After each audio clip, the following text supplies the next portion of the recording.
Hello and welcome back to Modern Jubilees. In today's episode, we're going to cover a very important topic. This topic has to do with the relationship between Muslims and Jews. And today, more than ever, this topic is extremely important. This comment we received on one of the last videos about the Torah and the books of Moses, a comment that continues the same thread of the idea how Muslims don't really accept the Torah and see it as essentially being too messed with. And I want to address this while talking about the overarching relationship between Muslims and Jews right now, and as it pertains to the attack on Iran going on at the moment. So this comment, let's just go through it, says, "You say that the Quran tells us to believe in the Torah, and you're correct, it does. It also tells us that the Quran is a supreme authority over the previous scriptures." So there's so much to say because the Quran is a cryptic text in very high Arabic. And what people know about Islam and Muslim beliefs usually doesn't come through the Quran itself. It usually comes through preachers and people who claim to be representing Islam and saying what it says, but it doesn't really say it. And furthermore, the Quran is only accepted in so much as it does not actually negate or contradict the Torah. It's saying the Quran is the supreme authority over the previous scriptures. Why? Because they have been altered. And this, again, is, I don't know how to get through to the average Muslim who is taught this every day. At every sermon, they are taught that the Torah, the best preserved text in the history of the world, is somehow altered or corrupted when it isn't. You cannot find a version of the Torah that says something else. You can't find a version of the Torah that has any meaningful change to it. And let's give as an example the story of Abraham sacrificing his son Isaac. In the Torah, it's very clear. He took his son, his beloved son, and his son Isaac. It specifically says that he takes Isaac. It says it straight out. It's the entire story. He waited his whole life for this son from Sarah. He prayed for this son, and Sarah prayed for this son, and they received this son who comes from their same bloodline, who carries on the tradition from Abraham because he lives with Abraham his whole life. Now, this is a sensitive topic. Ishmael and his mother are sent away because of various reasons. Essentially, Ishmael is not the best influence on Isaac, and he's sent away. And this forms the basis of the mindset of the average Muslim believer. It's that they come from the lineage of Ishmael, which is a blessed and respected lineage because it comes from Abraham. But when it's talking about the sacrifice, we're going to get back to, it's talking about Isaac, and it says it straight out in the Torah. In the Quran, it just says that he took his son.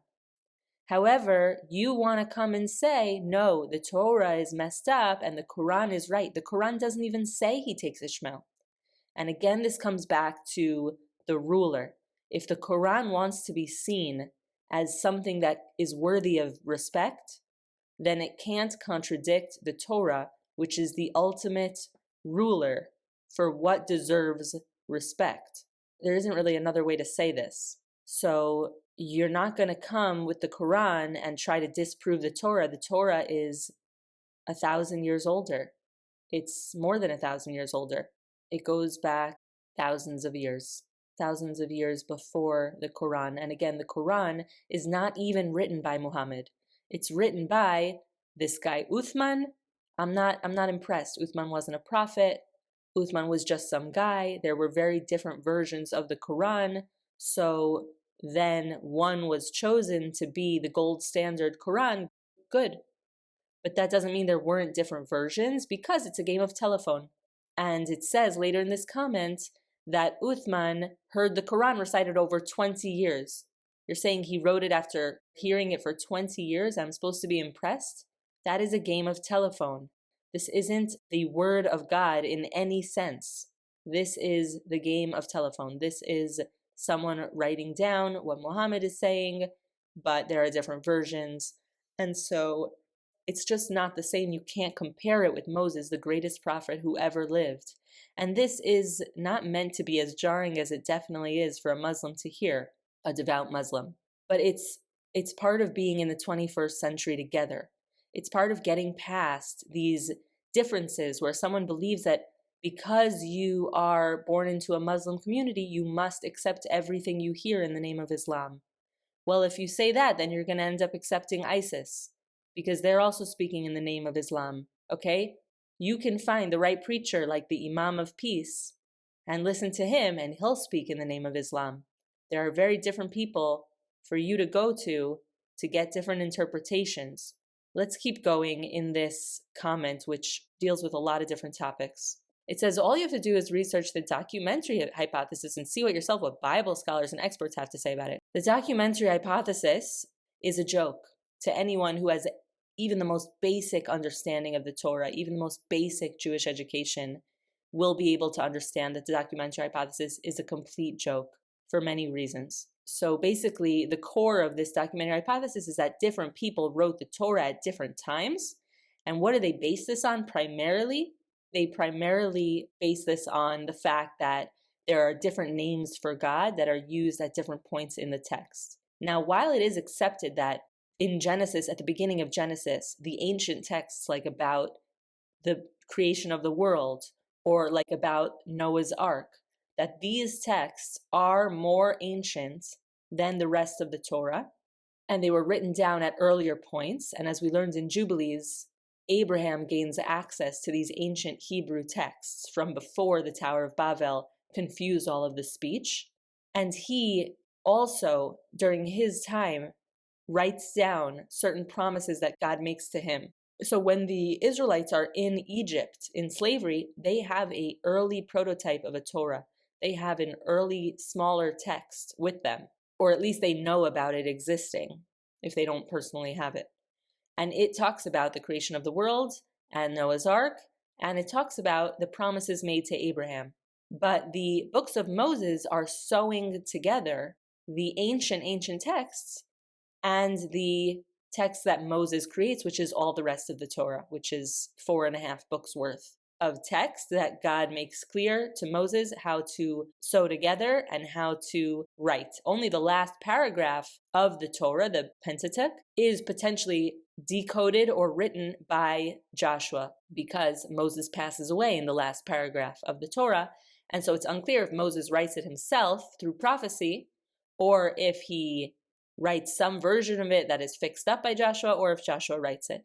Only the last paragraph. So the beginning text and the last paragraph. We know this truth. This is our tradition. So for the Muslims who go to mosque and their preachers teach them about my tradition, or you go to university and you hear about this documentary hypothesis, which again, to someone who has studied the Bible in Hebrew, the Pentateuch, which is what the documentary hypothesis is about. The Pentateuch, studied it in Hebrew countless times, very, very in depth in the original Hebrew. It is very clear this is one text. This is not many texts put together. This is very much one beautiful and brilliant text. In the same way that Jubilees, a much smaller text, is one text. It has 50 chapters. It is clear that it is one text. The books of Moses are very clearly one text to the people who are familiar with the text and the tradition. So yes, I have researched the documentary hypothesis. I am and know the Bible scholars and experts within my tradition and within the academia who are never going to be impressive. The ones in the academia are coming from a very specific, very specific mindset, and they're not impressive when it comes to Torah. Academia is impressive when it comes to some things. When it comes to Torah study, it's not impressive at all. It's very light. If someone doesn't have a good, very strong Jewish education and they go and get some degree in whatever it might be related to Judaism, they're getting a very small, little education. Usually in the academia, they're not even studying the texts themselves. They're only studying texts about the texts. And again, it's just very, very not impressive. If you want to learn about the Torah and God's word and the prophet Moses, you don't go to the academia. They're not going to help you get close to God. They're not going to help you understand these texts. They're going to give you a hypothesis. It's called a hypothesis for a reason. It's just a hypothesis to someone who knows the Torah. It's silly and ridiculous. There are different names for God in the Torah for various reasons. They represent different things. They're used at different times in history. There's nothing wrong with that. And that certainly doesn't imply that the Torah was written by different people.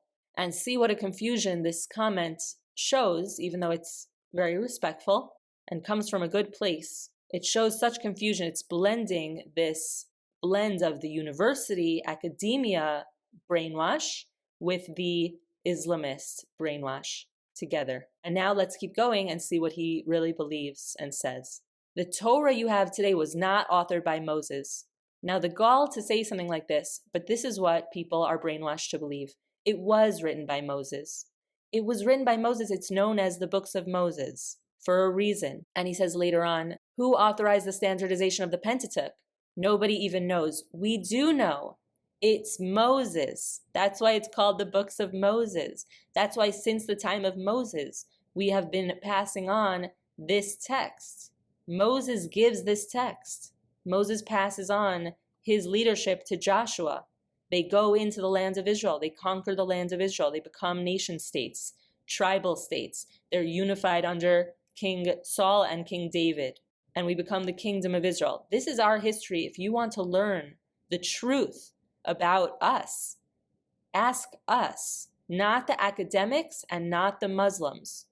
There's no such thing as, oh, because we had this prophet Muhammad, now we know all the truth and we are the gold standard of truth and we are the supreme authority and ruler by which we can tell if the other books were messed up or not.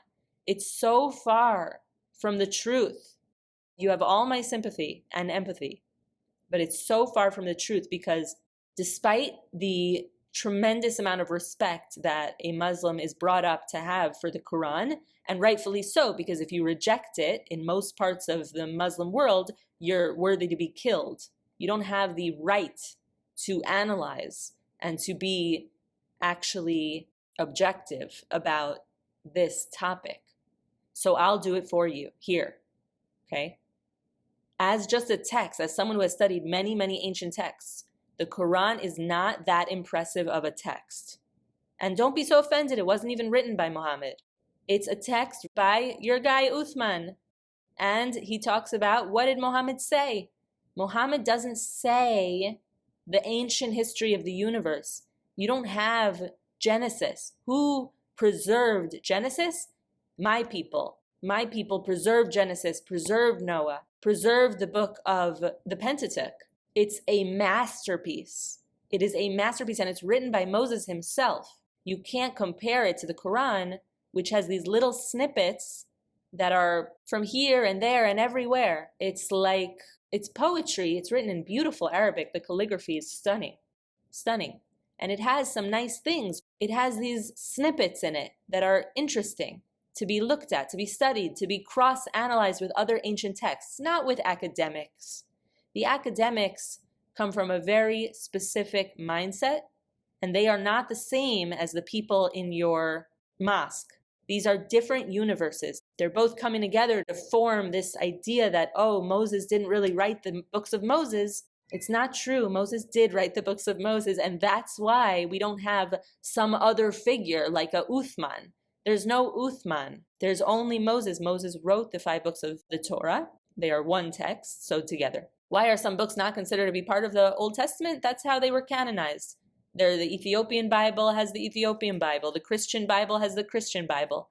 At a certain point, people put together these texts, these Bibles of the ancient texts, and whoever was there at the time, this is from perhaps the 2nd century, the 4th century, and that's nothing. That's modern history. 2,000 years ago to a Jew is modern. It's this calendar. It's not even BC. It's recently.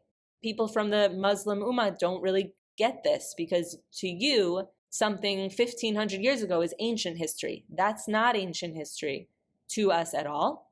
And so there has to be a certain level of respect The Israelites are the ones who have carried on the traditions and the ancient texts and the words of Abraham, our forefather, not Muhammad and the Quran.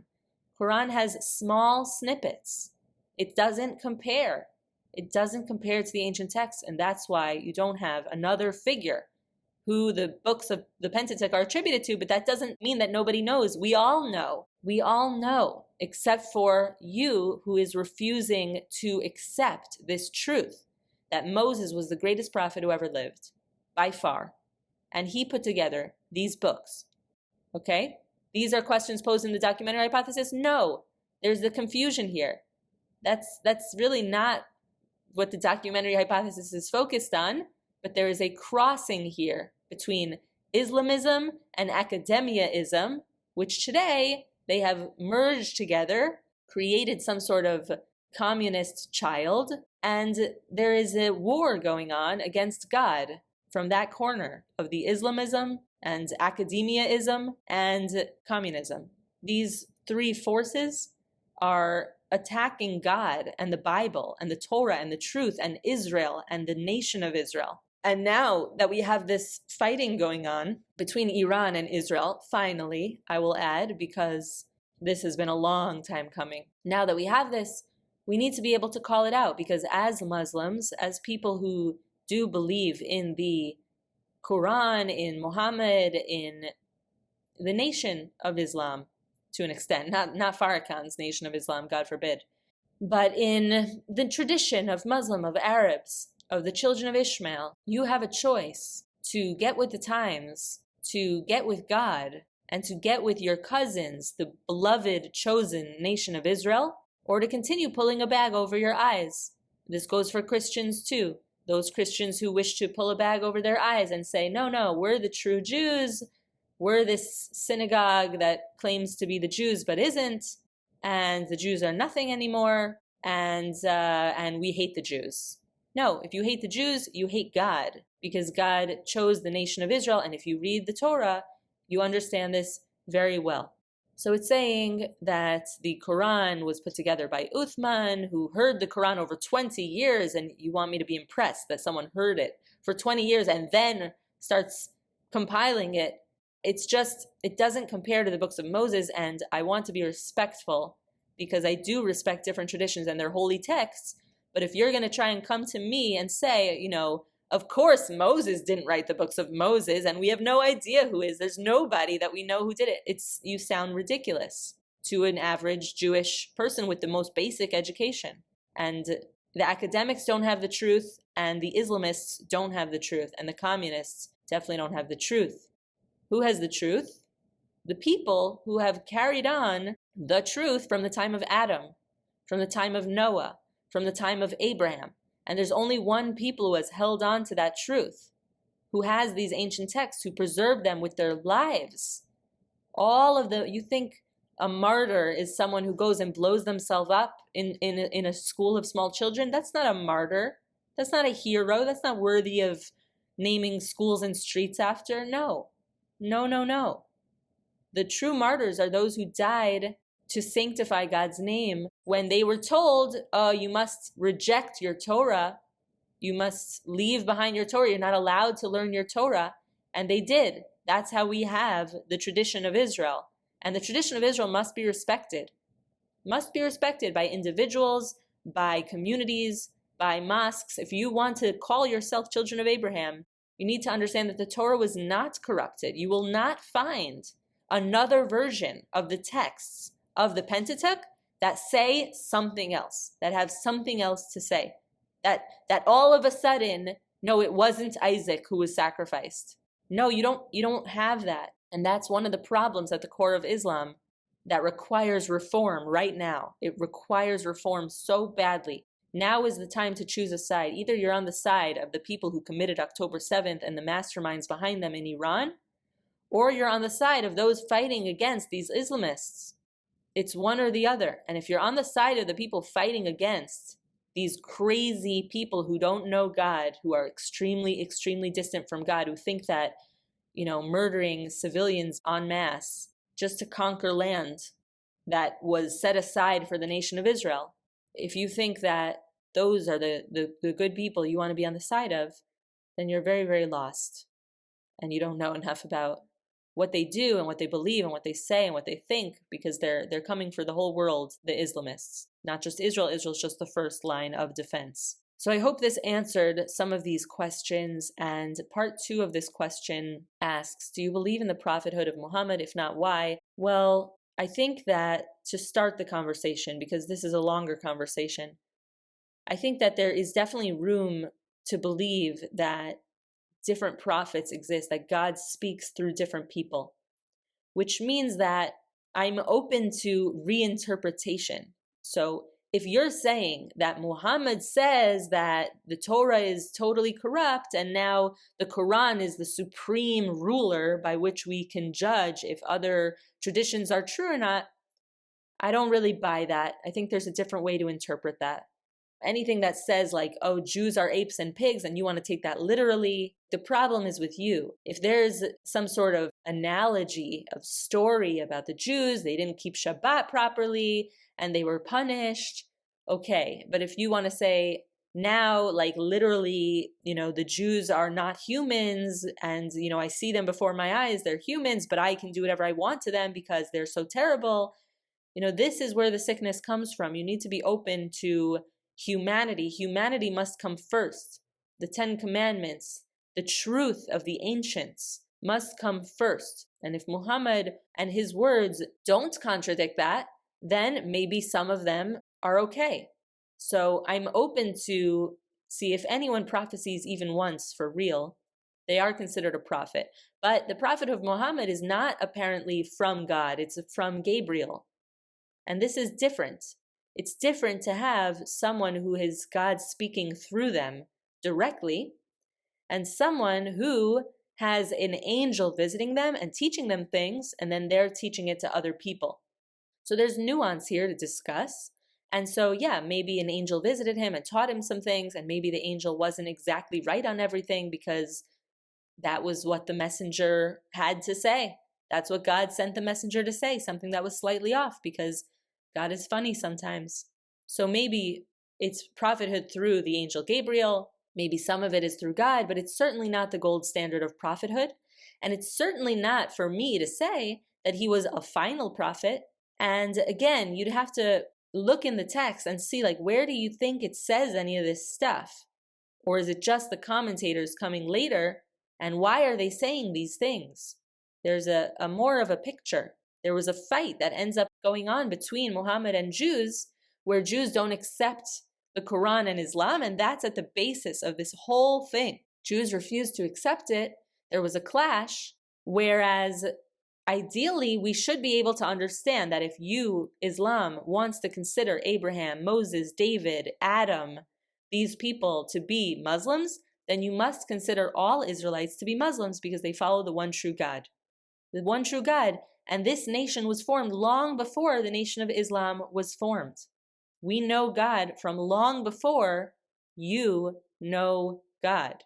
That's the plainest way to say it, respectfully.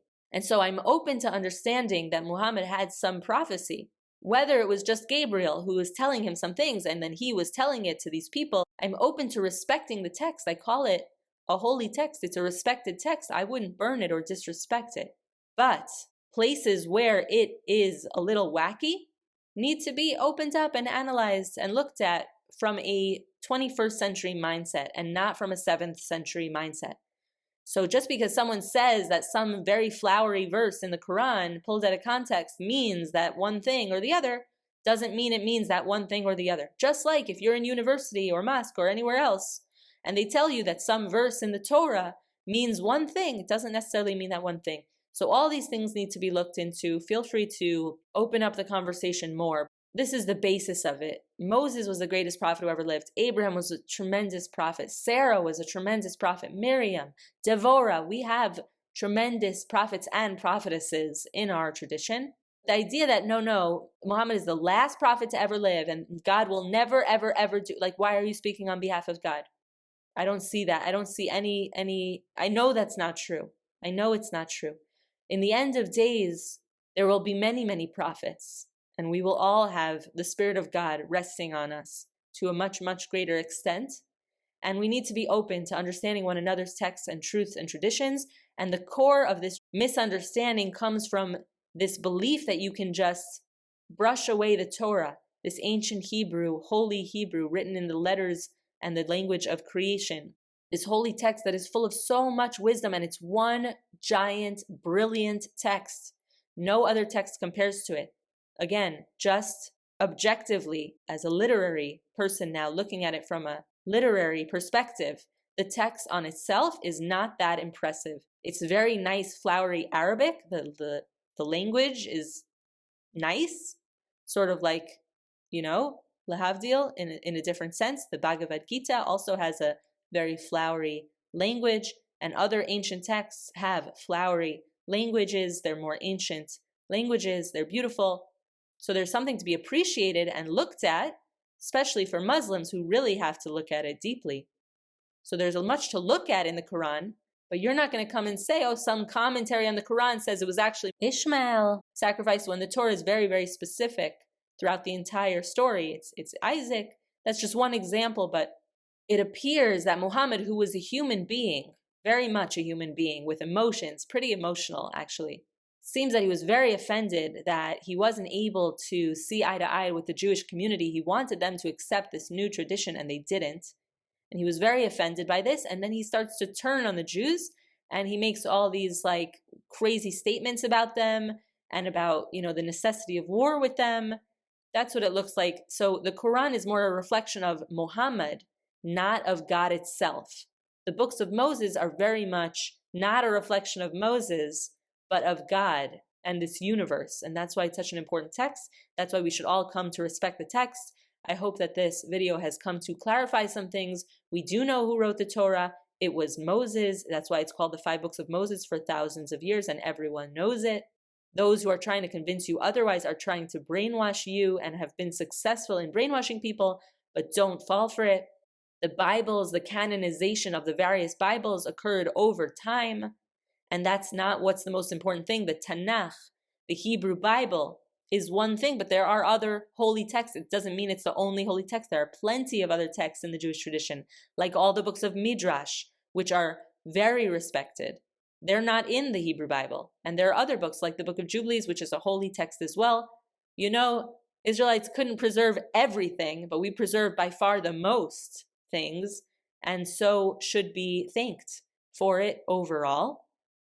The books of Moses are the books of Moses. I hope that clarifies some things, and I hope that this is the beginning of a deep reconciliation between the nation of the Muslims and the nation of the Jewish people, the Israelites, because we are one nation. Those who are truly Arabs, those who truly come from, not Muhammad, but Ishmael, the son of Abraham, should know some more basic things. It's been a long, long history, but this is the time for reconciliation now that Israel has been returned to the land, as all the prophecies said, that God would gather up the nation from the 4 corners of the world, bring us back together in order to be a part of this new time that will come upon us. And that time is now. The regime that has called for the destruction of my people for so many years and has spent so much money and drugs on recruiting people throughout the Muslim world through twisting words to believe what they want you to believe, that must come to an end for there to be a time of peace. And we do see this reconciliation going on between many, many Muslims and Jews and Christians, the Abraham Accords, the Cedar Accords, the Isaac Accords. Peace wants to burst forth, and now is the time, Vatechpatz, in that Song of Songs famous quote, now is the time that love is bursting forth from God, and this time of redemption is bursting forth. It's time for us to come together, all of us, all the nations, all the faiths, to understand that God is one. God is one, and the truth is also one. The Torah, the books of Moses, are many, many laws for the nation of Israel. It didn't expire. It wasn't corrupted. It was tremendously preserved, better than any other text. That is the reality. I challenge you to find even a portion of the Torah that is ancient and that says something else. You won't find it. It's not going to say something else. It's been respected and preserved. People have laid down their lives, countless Jewish lives have been laid down to preserve these ancient texts. People run into burning buildings to save these texts, because they mean that much to us, because they come truly from God. The Torah, the Pentateuch, is unique among texts. This is a holy text. This is a code. This is a very, very special thing. It's just very, very special. It's hard to explain to those who haven't studied it in the original Hebrew. It doesn't compare. The Quran, the New Testament, these are different kinds of texts.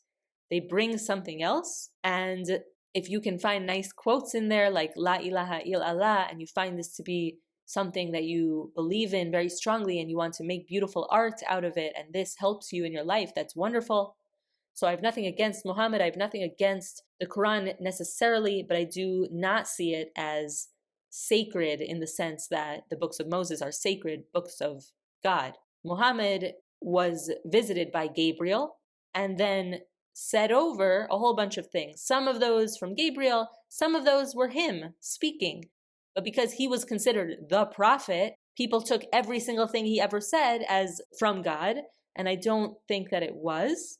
It's an ongoing conversation. This dialogue is very important. I hope that I was able to respond to this comment in a respectful way that also brought clarity, because this is a very, very important thing to understand. I pray for tremendous peace to burst forth between the nations that love God, the nations that fear God, the nations that respect God and God's word. Anyone who has this at their core should be uniting with one another and not with people who you actually have nothing to do with, but are just uniting with in order to fight against the Jews and the Israelites, who are God's people. Hopefully this clarifies and helps to advance the cause of peace among peoples. This is the 21st century. I am hopeful and prayerful on this day as on other days. This is a special time we are living in. And there you have it. God bless you. God bless you all for listening and for caring about these very important topics. Wishing you the very, very best. Let us know in the comments below what you think. Thank you for being a part of this budding Modern Jubilees YouTube account. Please check out the book Jubilees as Given to Moses on Mount Sinai by an Angel of God that I worked on last summer. I hope that you get yourself a copy and a copy for your loved ones to have another holy text on your shelf next to your other holy books, so that we can begin to have a common culture with one another and a common language with which we can look at the ancient texts that belong to all of us as humanity. God bless you all. Thank you for watching and for listening. This is Modern Jubilees, and we will see you next time.